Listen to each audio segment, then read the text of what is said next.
Hi guys, it's Christina from Redefine Creative, and I am back with another process video, and this time it is for Paper House Productions.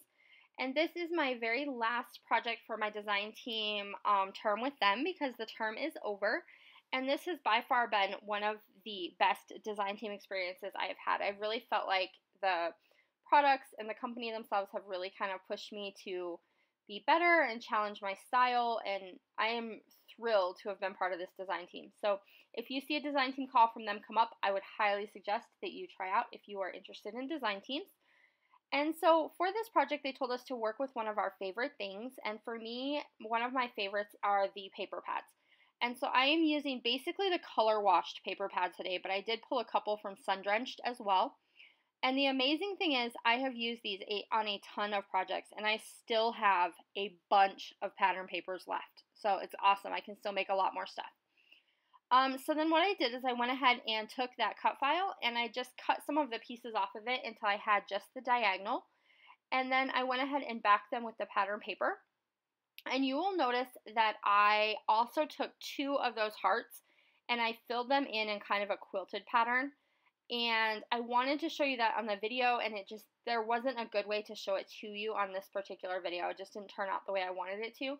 So I've put a link down below to where I've used that technique before. So if you want to see how to create that kind of quilted look inside a shape using paper scraps, I will link down below to that video as well.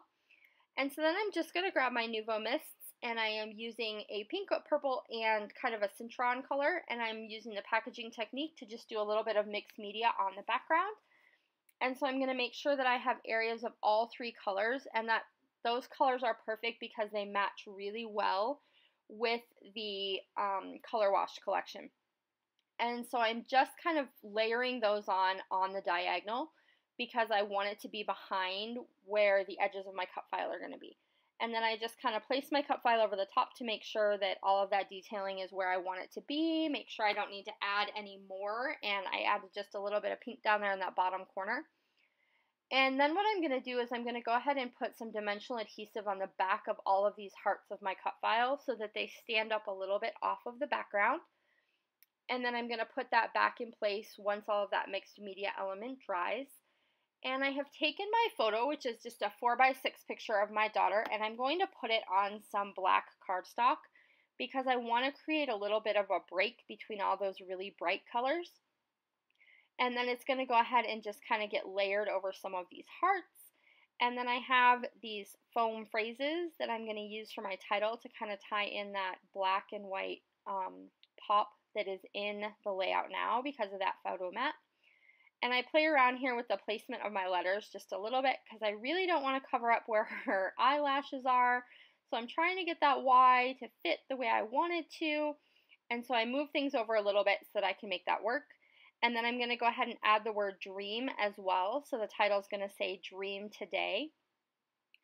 And I'm going to go ahead and check out, I have that sticker book on my desk. And this is the one that goes with the color washed collection. And I've used a lot of it already, but something that I haven't used from that particular sticker book are all of the butterflies. And so as I'm putting this title on, I'm looking through things and I'm deciding that I know that I want to use a bunch of those butterflies. So I'm going to go ahead and start peeling them off, and what I'm going to do is tuck some of them under and some of them over my cut file. And so some of them are like 2 wings flat butterfly, and some of them are sitting like they have landed on something. So I'm kind of paying attention to where those are so that I can lay them appropriately on my hearts. And then I'm going to add a bunch of dimensional adhesive to the wings of some of the butterflies because I want them to look like they are in flight, and they are going to follow the diagonal of my cut file. So I'm just going to go ahead and add a bunch of these little butterflies with their dimensional wings throughout all of the hearts on this particular layout. And I really like how that kind of ties everything in together. Having a sticker book like this where the colors exactly match the colors in the pattern papers is awesome because you don't have to worry about the different shades not working right together. Everything matches perfectly, and you know that before you start. So I love being able to have coordinating products like that because I don't have to worry that I'm going to be dealing with different shades of the same, you know what I mean, like the same color family. And so I'm just going to keep adding those little butterflies, making sure that I am happy with where everything is located. And that's basically going to be the last detail for this particular layout. So I don't have a lot of journaling that I need to add. This same photo I have used in her traveler's notebook before with a story that goes along with it.